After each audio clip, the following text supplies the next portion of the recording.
Tout le monde disait à cette ingénieure indienne qu'elle n'y arriverait pas. Pourtant, après avoir passé le concours le plus difficile au monde, elle est devenue la première femme de son pays à voyager dans l'espace et à ne jamais en revenir. Voici l'histoire de Kalpana Chawla, l'étoile de l'Inde. Originaire de Karnal, une petite ville dans le nord de l'Inde, Kalpana naît en 1962 dans une famille d'immigrés pakistanais aux revenus modestes. Très vite, la petite fille se passionne pour les avions qu'elle regarde passer parfois des nuits entières allongée sur le toit de sa maison. Pour lui faire plaisir, son père l'emmène de temps en temps à l'aérodrome de la ville où Kalpana peut rester des heures à distinguer les différents modèles d'avions. En réalité, elle rêve déjà d'un destin de pilote, mais cette idée ne plaît pas à ses parents. En Inde, les femmes sont au mieux médecins ou professeurs. L'aéronautique, c'est un métier d'homme. Mais Kalpana ne va pas l'entendre de cette oreille. Après de brillantes années au collège et au lycée, elle rejoint le prestigieux Punjab Engineering College, un établissement majoritairement masculin, puisque dans la filière aéronautique qu'a choisi Kalpana, il n'y a tout simplement aucune femme. Mais sa motivation reste intacte et son ambition grandit même. Elle ne sera pas pilote d'avion, elle sera astronaute. Kalpana est diplômée en aéronautique et s'envole pour les États-Unis. Elle sait qu'en restant en Inde,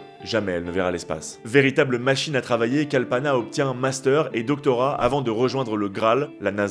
Elle aide à préparer des missions spatiales et se rapproche chaque jour de son rêve. Mais pour devenir astronaute, il faut passer le concours considéré comme le plus difficile au monde, le NASA Astronaut Corps. Des milliers de scientifiques, de pilotes ou d'ingénieurs y postulent chaque année et très peu sont élus. Mais Kalpana est faite d'un bois différent.